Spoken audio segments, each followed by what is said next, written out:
See you in the garden. Good morning. It's pretty early here. So I've just come down to pick capsicums. Not monstrous, but I'm after the seed. I picked a lot of these green, but now I'm getting the smaller ones. Oh, there's a spot there.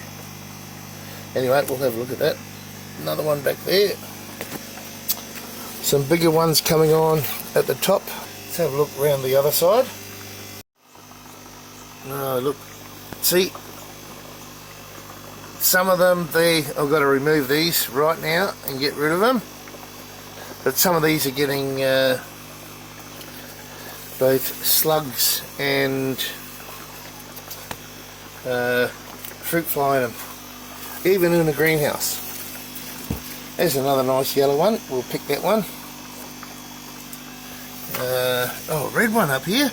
Get rid of these ones that have fallen off and have gone rotten that I haven't seen. There you go. That's life. What's that? Oh, a leaf. But there you go. You can see what's going on there.